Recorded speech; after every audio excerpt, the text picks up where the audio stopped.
en CGN Noticias, Radio y Televisión, en nuestro espacio Frente a Frente, un diálogo con la ciudadanía, programa grabado por el canal de televisión de la Unión Nacional de Periodistas del Guayas, y hoy día contamos con la presencia del escritor Dalton Osorno, quien escribió un interesante cuento basado en los textos de la peste, Anales del COVID en plena pandemia. ¿Cómo está, Dalton? Muy buenos días. Muy buenos días, Carlos, al equipo periodístico de Guayas, por darnos esta oportunidad para tener un exquisito paralengua sobre la literatura de la ciudad de Santiago de Guayaquil. El libro que acaba de publicar la Casa de la Cultura Núcleo del Guayas, Textos de la Peste, Anales del COVID-19. Entonces, cuando tú quieras, iniciamos este coloquio. Ya, ¿cómo se hizo este libro? Porque son varios escritores los que han participado en este libro, que también lo tengo en mi poder, que se llama Texto de la Peste, antes del COVID-19, y que se la hizo en plena pandemia. Y eso le digo, fue un reto bastante duro para la Casa de la Cultura, ¿o no? Sí, muy difícil. 90 páginas aproximadamente, en que se recoge ya impreso y lanzado días atrás. Es una antología múltiple y multiplicadora porque tiene todos los géneros de la literatura. Está la poesía, está el relato corto, está la crónica periodística y el ensayo. ¿Cómo se da esto? Todos estábamos paralizados y la vida que teníamos era la vida virtual. Solo nos comunicábamos a través de las cámaras, a través del teléfono, a través de las ondas electrónicas. No había más.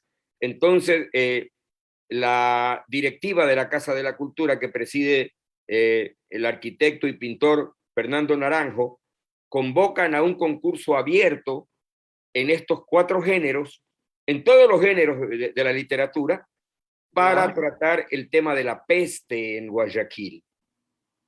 Entonces, esa convocatoria se realiza el mes de mayo y escritores y escritoras de todo el país participan en este evento. Ellos hacen en el mes de mayo la convocatoria y creo que fallan en julio, pero es realmente una recopilación. Yo diría que no es un concurso, sino un citar de los escribidores, de los escritores que tenían o teníamos en mente este inmenso problema de la peste, el desasosiego, la soledad y la muerte. Y durante todo el tiempo de la pandemia, hasta que abrió la Casa de la Cultura, no recuerdo en qué meses, que ya fueron sus colaboradores y trabajadores, diseñadores, impresores, directivos, organizan este libro, que es un manifiesto de la peste vista por la mayoría de escritores guayaquileños. Sin embargo, estoy pensando en los nombres que aparecen, por ejemplo, El Sicano y Rosalía Arteaga, la vicepresidenta y escritora, el poeta Luis Carlos Musó y el poeta Jean Martínez. En la prosa aparecen Tatiana Landín y Cecilia Carchi Veloz. Entonces es numeroso, estoy citando 6 autores que tengo en la memoria. Correcto. Y sus trabajos se centran, sus trabajos o nuestros trabajos se centran exclusivamente en esta problemática que a todos realmente nos movió más allá del piso y nos enseñó a vivir de otra manera. Es una gran realidad, un gran esfuerzo, tengo entendido, de la Casa de la Cultura Ecuatoriana y de su director, el señor arquitecto Fernando Naranjo, y con el respaldo de todos los escritores que estuvieron ahí, y tanto poesía, cuentos, porque el tuyo es un cuento, si no me equivoco. Sí, Un relato que es el génesis de algo mayor, sí. Estamos en campaña política, ¿no? Claro. No vamos a decir que estamos haciendo este juego porque queremos votar por el presidente actual. Queremos votar realmente por el mérito editorial, por el trabajo que se realizó en la pandemia. O sea, un hecho de convocar en plena pandemia y que los convocados, los participantes hayamos tomado la decisión de participar. Y luego un jurado que estuvo conformado por la editora Flor La Hiedra, el dramaturgo Hugo Avilés y un abogado representante de la Casa de la Cultura. Son el jurado de aceptación, de selección y de premiación. Nunca le pregunté al jurado cuántos textos llegaron, pero sé que fueron muchos. En el acto de presentación asistieron casi todos los autores, nosotros no por problemas de salud, pero bueno, ahí está. Decía que esto no es un juego de campaña, sino el hecho de tener un libro. Había puesto en mi Facebook que estaba recién salido del horno editorial de la Casa de la Cultura. Y es que editar en el tiempo de la pandemia era terrible. Yo viví suerte de una gracia y una desgracia. Recibí el premio de novela La Linares y nuestro libro fue editado digitalmente, se podía leer de manera virtual el 30 de abril, y ya en agosto teníamos la edición impresa. Digo esta gracia, pero yo tenía que escuchar a mi amigo y querido escritor, a nuestro amigo y muy querido escritor, novelista Jorge Velasco Mackenzie, con quien hablaba los fines de semana y se quejaba de tener 3 libros inéditos y que no había editores. Conversábamos con Iván Egues y me decía el escritor Egues, tranquilízalo porque se va a morir, tiene 3 libros y no hay quien lo edite. Estoy haciendo este paralelo, esta comparación para ver los conflictos editoriales. La Universidad de las Artes publicó un texto antológico también que se llama Ataúd en Llamas y que está hecho de manera virtual y que se puede leer de manera virtual. ¿Ya? Este libro también, el libro de la peste también se puede leer de manera virtual. Creo que es el volumen 12, y la Casa de la Cultura tiene el enlace para poder leer en línea este texto maravilloso, donde está el pensamiento, los sentimientos, el quehacer escritural de cada uno de los autores en los géneros que corresponde, desde algo que yo tengo en llamar mañosamente la guayaquileñía, que es el quehacer cultural y en este caso el quehacer pandémico de lo que se vivió en Guayaquil, y se transforma en guayaquilemía cuando los autores, los escritores, las escritoras toman cuenta de esa literatura, de esa instancia, la vuelven su literatura, se apropian de esa historia, de ese lenguaje y lo transforman en algo que se llama guayaquilemía cuando ya está hecho. Entonces, el libro de la peste va más allá de esa guayaquileñía y guayaquilemía, porque tenemos textos de todo el país. Estoy pensando vuelvo a citar a Elsie Cano y a Rosalía Arteaga. Entonces, mira todo el esfuerzo, tanto de los editores de la Casa de la Cultura.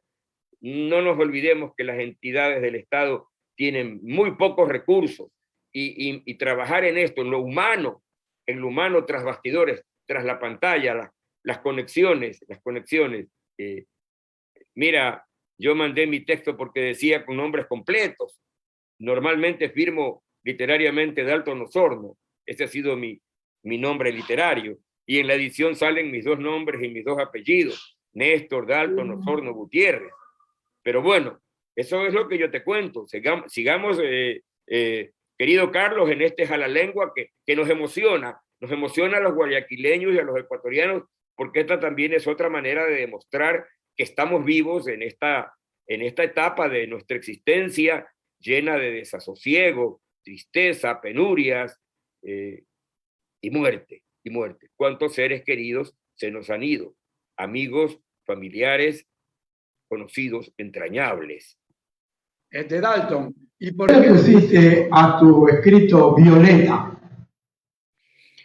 Bueno, era el penúltimo día de la pandemia y mi madre, que está por cumplir 90 años, se estaba yendo fugada del país con mi hermana a vivir en Estados Unidos y me decía que no sabía si la iba a matar la vejez o el Alzheimer.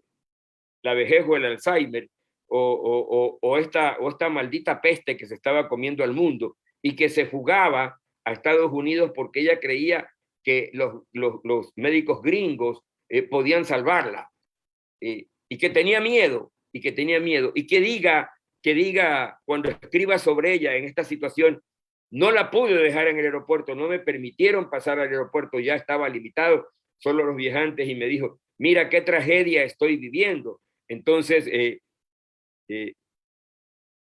se alejaba un ser querido y quise testimoniar a través de la ficción esa realidad, esa realidad. Mi madre, muy debilitada, como dice el relato, huyendo de esto y enredándose entre el pensamiento claro y el pensamiento perdido por la enfermedad del alemán. Entonces, eso me inspiró a escribir este cuento, que no es tan escandaloso, que tenga que ver con las historias dolorosas que se vivieron, ¿no? Sino que es más bien un cuento nostálgico de un ser que está luchando entre la vejez, la pérdida de memoria por esta enfermedad, su debilidad física y la fuga aérea para salvarse. Y es verdad que se ha salvado. Soportó eso, fue sometida a una operación terrible en Estados Unidos, recibe alimentos ya no por la boca, sino directamente al estómago, una sustancia que la tiene viva. Ya cumplió 1 año con esa operación, y cuando le llevé el borrador del cuento, en esos ratos de lucidez decía, como que esa loca del cuento soy yo. Como que también yo, entonces parece que se cumplió la función, ¿no? La vida y el amor me dio un tema y me permitió inventar, porque es mi madre inventada, exagerada. Ya, Dalton, tú también tienes otro libro muy interesante, Crónica sobre Jaiba y Cangrejo, si no me equivoco, y que también ha tenido un buen resultado en la librería, más o menos. Acá tenemos una copia gigantesca del libro, Yo, en los años 70, cuando me escapaba, cuando iba de mi casa, yo vivía en Eloy Alfaro y Manabí, y me trasladaba al Colegio Nacional Vicente Rocafuerte, porque así hay que decirlo y así es. Yo avanzaba por Eloy Alfaro y viraba por Colón, y allí tenía el primer encuentro con las damas de las 4 letras, putas, y avanzaba por Colón y las volví a encontrar entre Quito y Machala, y llegaba al Vicente, y soñé escribir una novela sobre la historia putesca de Guayaquil. Ya. Sobre cómo hacían los porteños para hacer el amor pagado. Y cuando la autoridad, no sé si gubernamental o municipal, mandó a amurallar la calle del Sano Placer, la calle 18, la calle Salinas, yo estaba avanzando en un coche, en un taxi, llevando un paquete de libros y discos, y vi cuando los alarifes, los albañiles, comenzaban a levantar el muro para cerrar la mugre de la prostitución, según los ojos de la autoridad. Entonces, corrí a casa, dejé eso y me instalé allí desde las 11 de la mañana aproximadamente hasta las 10 de la noche, con grabadora y cámara en mano, captando todo. Y eso me dio la idea con la que yo había soñado. Pero no es Crónica para Jaivas y Cangrejos una novela de la putería, no. Es mucho más allá, mucho más allá. Son tráfagos de la historia de Guayaquil, de la forma de vida, de sus costumbres, de los piratas, de los incendios, del fundador, de las fundaciones, que están hechas en capítulos, en 48 apartes. Entonces, la Casa Egues y el programa de lectura convocan a fines del 19, no estábamos en pandemia, al concurso. Yo tenía un monumento de 600 páginas y tuve que recortarlas a 110, porque el concurso pedía exactamente 150,000 caracteres, 150,000 caracteres y nada más. Entonces tuve que usar la tijera de zigzag, de buen sastre, ¿recuerdas la tijera de zigzag? Y meter tijera y recortar y hacer una ópera prima narrativa para el concurso y lo mandé, como diría Aguilera Malta, como quien manda una patada a la luna. Y el 23 de abril suena el teléfono que estaba por descargarse y mi esposa viene y me dice, oye, por favor, Dalton, te están llamando para el premio. Y era exactamente la voz del escritor, maestro y amigo Iván Egues, que llamaba para comunicarnos que nos habíamos ganado el premio, la novela y yo. El premio compartido con un escritor guayaquileño llamado Hans Ver, conocido con su novela Firmamento. Entonces el jurado estaba premiando la historia de Guayaquil, la historia reciente, y qué ironía, yo tuve que cortarle a la novela cuando los cafiches, cuando los rivaldos, los viejos cabrones hablan en el Parque Seminario sobre Guayaquil, dicen, y la peste que la acorrala hasta la muerte. Esa frase yo la borré, está en los originales, la he encontrado en los originales, en las 600 páginas, y en su futura edición la voy a colocar, la voy a transcribir, porque así fue el original. No tenía idea, pero la peste delincuencial que hoy azota al país también está presente en la novela, también está presente. Pero los viejos ladrones, los viejos cafiches, los viejos lanzas que tenían fina mano para lanza que te lanza para el lanceteo, y que no hacían daño a nadie, no dejaban este reguero de sangre y mortandad en el camino, eran otra clase de delincuentes. No podemos hacer apología del mal, pero en la novela, en el capítulo de los rivaldos, se cuenta la historia de la ciudad, la forma de vestirse, las viejas camiserías, La Fierro y Stott. Creo que una de ellas ya está cerrando. Y la vieja peluquería Pazmiño, Stott, y la vieja peluquería Pazmiño, donde alguna vez nos encontramos, Carlos, por los 70s. Dalton, te va a hacer una pregunta el compañero Chasellán, que está a mi lado, respecto a este tema. Bienvenido, Dalton, gracias por estar en el programa Frente a Frente, un diálogo con la ciudadanía. En realidad, este año de la peste que creó pues incertidumbre, sobre todo de la vida en sí misma, como que también a través de este libro generó tensiones creativas para todos los que han escrito y han aportado a esta obra, que probablemente va a reflejar, como bien ha señalado, pues una crónica de ese Guayaquil, que fue una de las ciudades en el mundo mayormente golpeadas por el COVID-19. Cerca de 42,000 muertos según las estadísticas del INEC, ¿no? Entonces, el asunto es ese encierro, esa tensión emocional, esa tensión personal, profesional y familiar, ¿cómo revierte justamente en crear obras? ¿Y cuál de ellas te parece en ese sentido mucho más significativa, que pudiera reflejar con mayor de pronto objetividad o narrativa ese periodo de crisis del país? Fue un tiempo muy difícil, muy complejo, muy doloroso, muy triste. La puerta de la muerte golpeó en nuestra casa con familiares muy cercanos, muy queridos. Un primo hermano fue el primer afectado, luego amigos entrañables que se los fue llevando la peste. Entonces, primero, acordémonos que Guayaquil tuvo que amurallarse y que no podía salir. Nosotros estábamos en Salinas, logramos venir a Salinas, quedarnos en nuestra casa y Guayaquil estaba marcado por la Cruz Negra, por las cruces sobre el agua vivientes de Gallegos Lara, eran las cruces sobre la ciudad, ¿no? Los ataúdes de cartón, la incineración de cadáveres, etcétera, etcétera. Pero ese encierro primero te produce un miedo infinito, un desasosiego infinito. Vives con ese desasosiego. Era marzo, el confinamiento, y en abril 23 recibes la noticia que tu escritura, que es sobre la ciudad, recibe un premio, y vivías una infeliz nostalgia, ¿no? Una felicidad por un lado de tu escritura y un dolor intenso por el otro de la muerte. Ver los noticieros, los informativos, las redes sociales, la búsqueda de cadáveres, y esa otra manera de vivir. Y yo recuerdo el primer abastecimiento al mercado y al supermercado, era como que estaba camuflado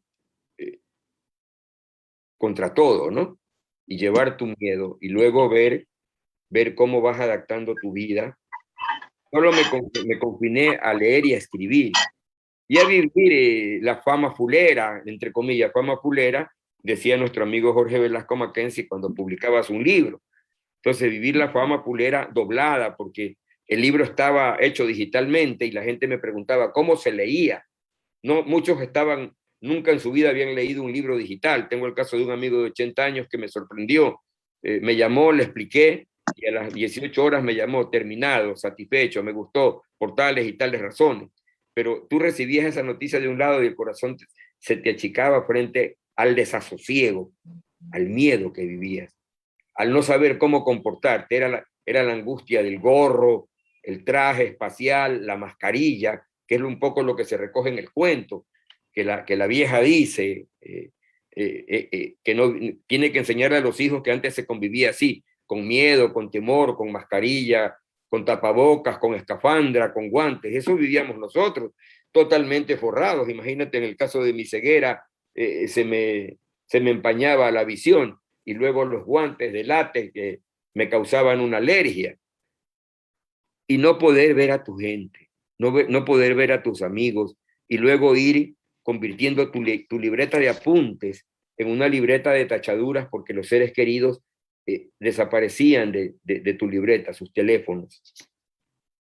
Y eso te duele, eso te llega, te cambia la vida, te patea el alma, te sacude, te enseña a valorar lo que tienes, lo que has construido durante toda tu vida y lo que has ido destruyendo durante toda tu vida, a racionalizar, a ser más objetivo y no desperdiciar tiempo, vida y alimentos, a precisar, porque corrías a acumularte de todo y luego te dabas cuenta que ese todo no significaba nada.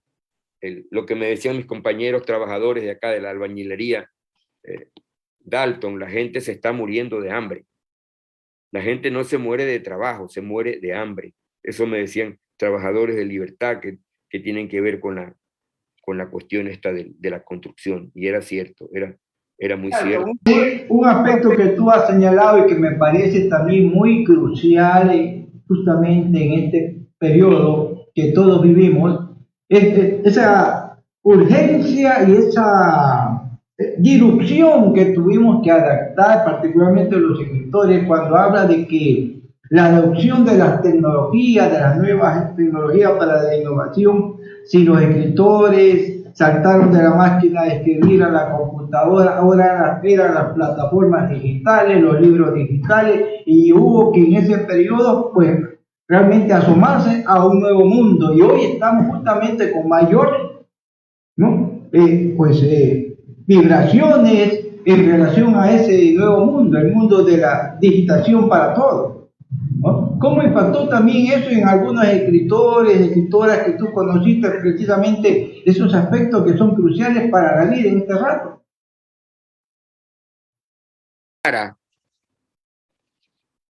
Que acaba de publicar una novela preciosa sobre bicicletas, calles y lunas.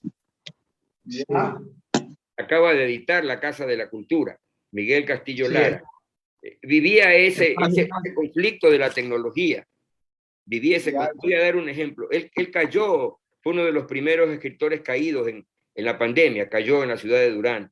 Él vivía ese conflicto, no manejar con precisión la tecnología, y se quejaba cuando se comunicaba conmigo. O sea, el mismo Velasco Mackenzie, que era muy dado a no usar la tecnología, en ese periodo solo Messenger era la vía de comunicación, y cuando se cortaba me decía, carajo, no entiendo por qué se corta. Entonces yo le decía, el WhatsApp es mejor.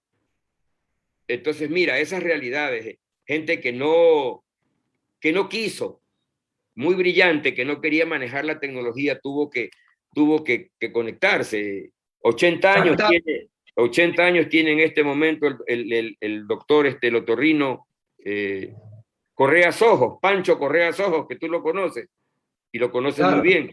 y escultor, él no tenía problemas con la comunicación.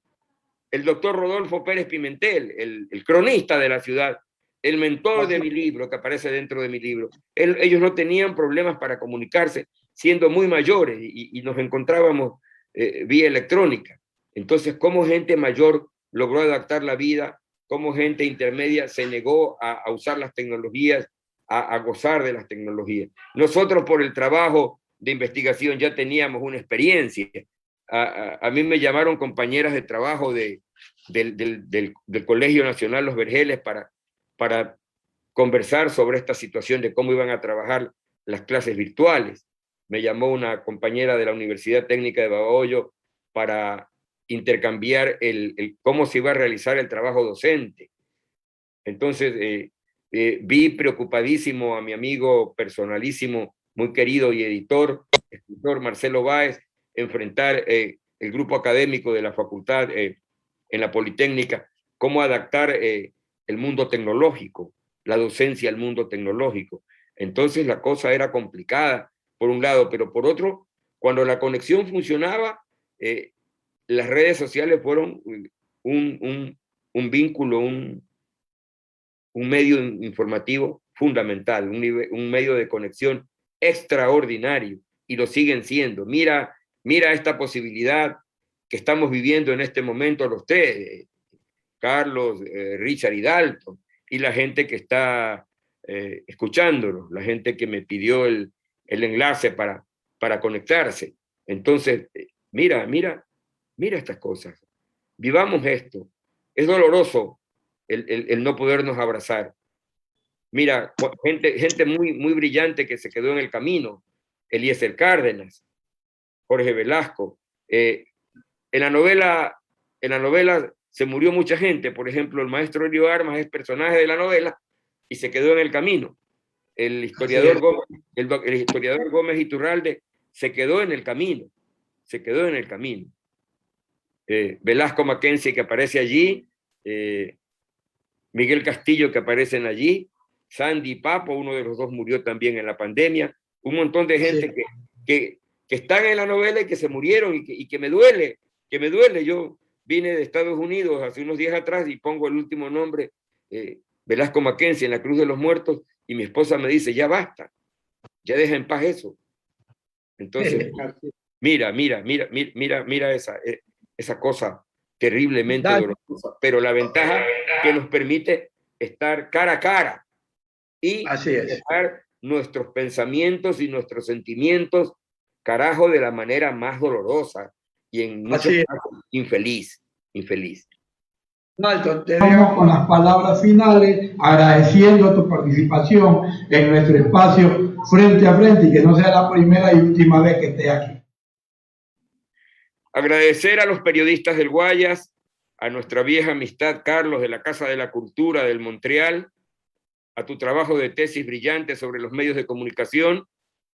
Acuérdate de tiempos atrás, a la opinión certera y a la coordinación de Richard, a la gente que nos está viendo, que ha querido escucharnos, y el placer de estar juntos, de todavía vivir.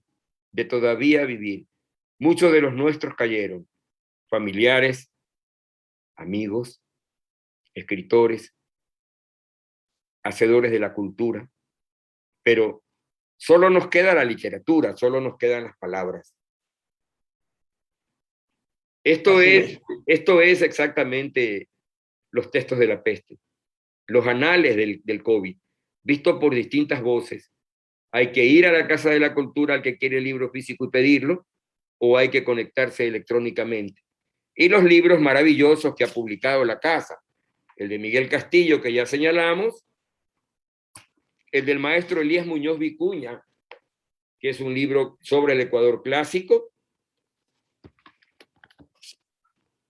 un pensamiento sobre Bolívar actualizado, sobre la personalidad de Bolívar, y adelantar un poco, la Casa de la Cultura Núcleo del Guayas prepara para estos días una antología de literatura infantil, creo que el 3 o 4 es lanzada, y más adelante, en días, de acuerdo a la coordinación con la editora, hay que agradecer el trabajo editorial a Flor La Hiedra, que ella es la que se ha puesto encima de este libro, este bello libro. Tú lo tienes, ¿no? Sí, así es. Tú ya lo recibiste. Sí. Y vienen 2 volúmenes del cuento guayaquileño contemporáneo, no, yo diría de toda la cuentística guayaquileña de toda la vida, de toda la vida. Entonces, mira, mundo virtual y mundo editorial. ¿Cómo vivimos ahora y de qué manera vivimos ahora? Abracémonos a la distancia para saber que estamos felices y vivos. Y gracias, Carlos, por permitirnos este maravilloso Jalalengua.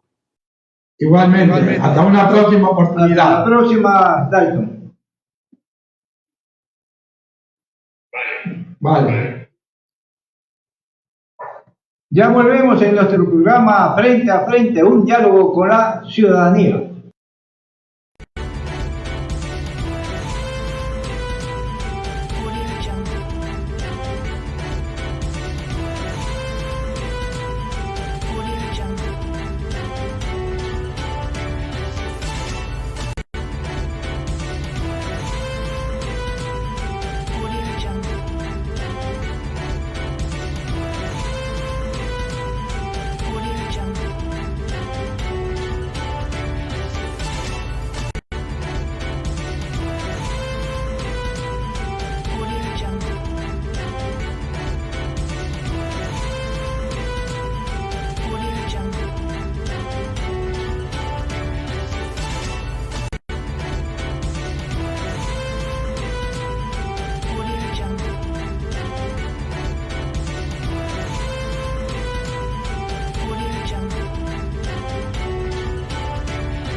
Estamos en nuestro espacio Frente a Frente, un diálogo con la ciudadanía. Hoy día contamos con la presencia de un alto dirigente de Unidad Popular, el compañero Luis Chancay. Luis, muy buenos días. Bienvenido a nuestro programa Frente a Frente, un diálogo con la ciudadanía. Muy buenos días y muchas gracias por esta oportunidad. Luis, hagamos un balance de las movilizaciones que hubo el día martes por la cuestión del mal gobierno que está llevando el señor presidente Guillermo Lasso. Sí, bueno, la jornada del 26 que se cumplió por mandato de las organizaciones sociales populares a nivel nacional como el FUC, Frente Popular, TONAYE y otras organizaciones que están incluidas dentro del Frente Popular, la UNE, la FEGUE, la FESE, la Unión General de Trabajadores del Ecuador, una serie de diversas organizaciones sociales y populares que convocaron para dar respuesta al gran paquetazo que el gobierno neoliberal, el gobierno del banquero corrupto, le ha asestado a los pueblos del Ecuador. Este paquetazo de elevación del precio de la gasolina, obedeciendo el mandato del Fondo Monetario Internacional. Claro. Entonces, no podía ser de otra manera que Unidad Popular se sumó a estas jornadas y se viene sumando porque la jornada del 26 continúa. No están paralizadas, ¿verdad? Sí, continúan la jornada el día de ayer, el día de hoy, continúan las movilizaciones porque los pueblos del Ecuador no pueden tolerar lo que el gobierno de manera prepotente, autoritaria, pretende efectuar de manera ciega y reflexiva respecto a los designios del Fondo Monetario Internacional. Acaban ya de elaborar un decreto ejecutivo donde hay la concesión de toda la hidroeléctrica en el país. O sea, la empresa eléctrica también creo que ya está vendida. O sea, ya está planteada como un proceso para ser privatizada. Ellos hablan de concesión, que es lo mismo que privatización. O sea que la ciudadanía va a pagar un alto costo también en la cuestión eléctrica. Ya lo está pagando. Y el día de ayer se ha anunciado ya que a partir del 15 de noviembre se va a ejecutar la elevación del incremento de los pasajes hasta 50 centavos. Esto es realmente inadmisible. Los pueblos del Ecuador no podemos tolerar, por eso es que la lucha continúa, persisten las movilizaciones, sobre todo del sector indigenado, en la que en los próximos días obviamente se tomarán nuevas acciones, nuevas medidas por parte de la organización. Pese a que la prensa amarilla, la prensa burguesa, la prensa que siempre obedece a los gobiernos oligárquicos, como en su momento el gobierno de Gutiérrez, el gobierno de Febres Cordero, el gobierno de Correa, ¿sí? La prensa ha planteado que ha sido intrascendente. ¿Cómo puede ser intrascendente cuando hay 28 detenidos? Cuando hay 16 provincias que estuvieran paralizadas sus carreteras. ¿Qué esperaba la prensa? ¿Ver que hayan muertos? ¿Ver que hayan carros incinerados? La movilización que se planteó, como siempre se lo plantea, ha sido de forma pacífica. Ha sido el gobierno mediante la movilización del ejército, la policía, un despliegue impresionante, cómo golpearon, cómo masacraron a campesinos, a trabajadores en el país. Lo que nosotros condenamos, denunciamos, que estas acciones de ninguna manera van a amilanar, van a hacer que el pueblo retroceda en su lucha, ¿no? Ahora, la fuerza pública parece que se ha olvidado que los medios de comunicación están cubriendo la información de lo que se está llevando a cabo. Y tengo entendido que ayer en Daule una periodista fue agredida brutalmente por la fuerza pública, sin respetar siquiera que era comunicadora social. Así es, esto es realmente intolerable, porque también se ha informado que cubriendo en Cotopaxi un periodista, un camarógrafo también murió. Realmente es fruto precisamente de esta represión brutal y criminal. El gobierno cree, ¿sí?, con sus poses autoritarias, que reprimiendo de manera brutal va a impedir que las movilizaciones se mantengan. Las movilizaciones se van a mantener. Y aquí es importante señalar cómo el presidente de la República se va 7 días. Eso le iba a decir, y con una delegación de 12 personas. De manera irresponsable. ¿Qué puede decirnos el presidente que va en búsqueda de inversionistas? Del medio ambiente. Que va, sí, pero siempre buscan decir que se van fuera del país, porque en esas conferencias no solamente va a defender el medio ambiente. ¿Cómo puede el gobierno hablar del medio ambiente si continúa, persiste la acción indiscriminada de la explotación de los yacimientos mineros en este país? O sea, ¿de qué calidad moral puede hablar, ¿sí?, cuando no se dice nada, no se ha hecho nada, continúan y persisten en la isla Galápagos, ¿sí?, de manera indiscriminada la caza, la pesca de grandes buques chinos? No se dice nada. O sea, ¿qué posición el gobierno ha dicho para hacer respetar, ¿sí?, las 200 millas del mar territorial? Hasta ahora dice, esta palabra es mía.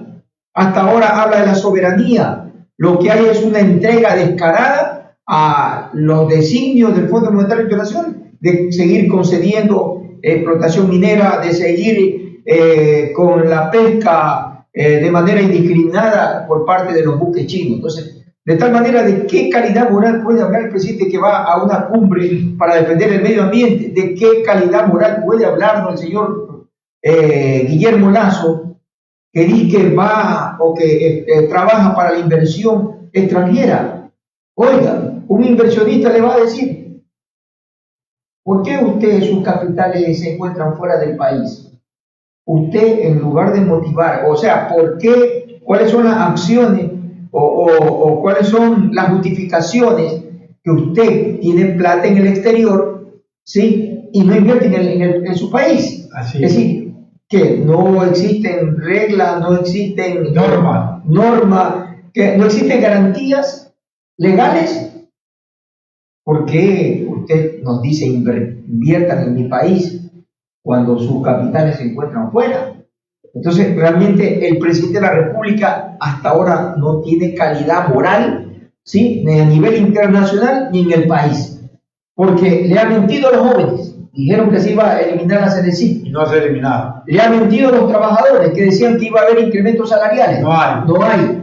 Le ha mentido al país cuando dijo que se iban a bajar las tasas de aranceles, ¿sí? Que se iban a bajar las tasas bancarias. Tampoco. Y hasta ahora miles de campesinos claman porque realmente se condonen las deudas. Pero el presidente de la República, mediante decreto, ahora establece en la reforma a la ley tributaria de hacer de las deudas de los grandes evasores de impuestos condonarlas. O sea que todas las leyes son en beneficio de la gente pudiente, no del pueblo. De los mismos grupos de poder económico que se han beneficiado a lo largo y ancho de la República del Ecuador. A lo largo de la historia de la República del Ecuador, los mismos beneficiarios. En el mismo gobierno de Correa, ahora en el mismo gobierno de Lasso.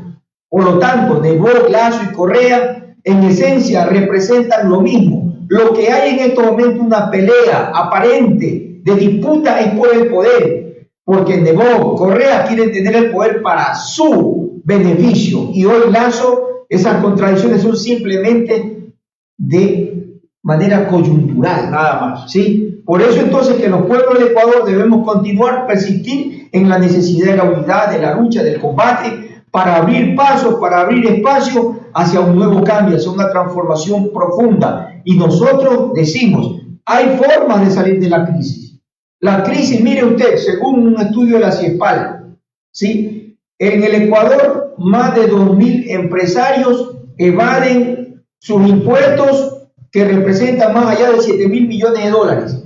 Solamente cobrando el 50% a estos evasores no habría necesidad de incrementar el precio de la gasolina. No habría necesidad de meterle la mano al seguro social, no habría necesidad de seguir golpeando la economía de los ecuatorianos. Ahora, ya viene el mes de noviembre. No nos olvidemos una fecha muy importante para la clase trabajadora, el 15 de noviembre, que no ha cambiado. Si nos damos cuenta, lo que pasaba antes con lo que pasa en la actualidad es lo mismo. Sigue la clase dominante aplastando al pueblo ecuatoriano. Así es. El gobierno de José Luis Tamayo, ¿sí?, que reprimió de manera brutal a los trabajadores que se bautizaban con la lucha, con la organización, con la unidad por defender las horas laborables, que ahora el gobierno ¿La quiere quitar? quiere eliminar las 40 horas de trabajo.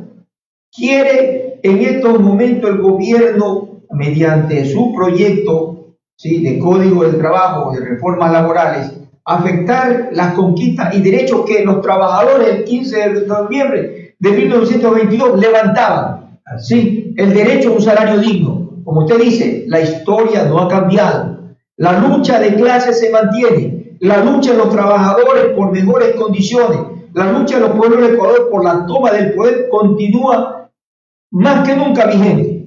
Por eso entonces que hoy nosotros le decimos a la población la necesidad de continuar luchando, de continuar elevando nuestro combate, pero al mismo tiempo ubicando, identificando que los causantes de la crisis, que los responsables del hambre, la tragedia nacional, no pueden ser la solución, que hoy necesitamos los pueblos despertar para abrir espacios, para abrir hacia un nuevo horizonte, hacia un cambio, hacia una transformación que única y exclusivamente será obra de los trabajadores, será obra de los de abajo.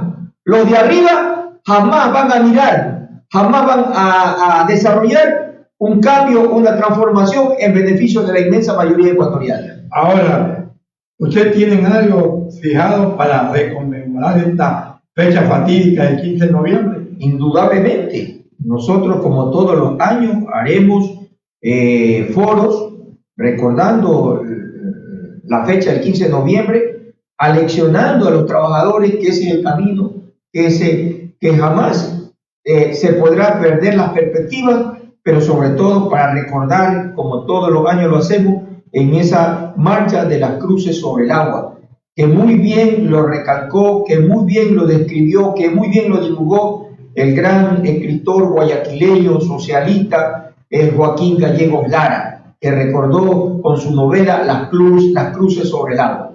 Esa es una gran verdad. Ahora, lo importante es ver la realidad de lo que está pasando en nuestro pueblo.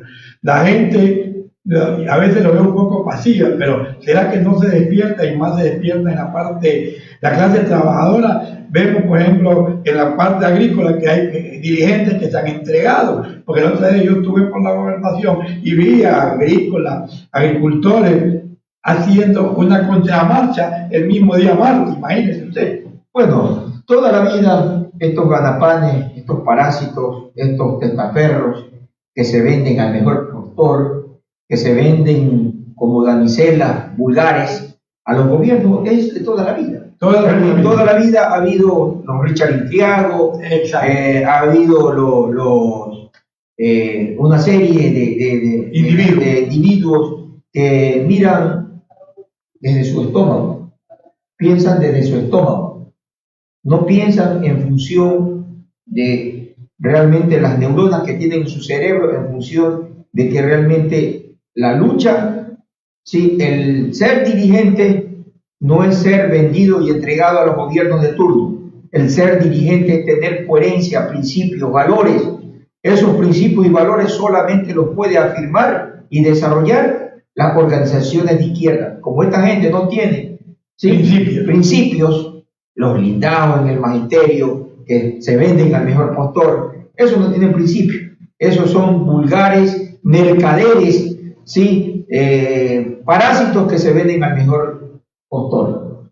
Bueno, te dejamos con las palabras finales, agradeciendo de antemano tu participación en nuestro programa Frente a Frente, un diálogo con la ciudadanía. Muchas gracias, Carlito, reiterándole mi agradecimiento y sobre todo para nuestros compañeros, para quienes nos escuchan, nos ven, es que ningún cambio se va a producir si no será por obra de la acción de la lucha social. Ningún cambio va a venir de los oligarcas, ningún cambio va a venir de aquellos que ofrecen, pero que cuando llegan al poder le dan las espaldas al pueblo.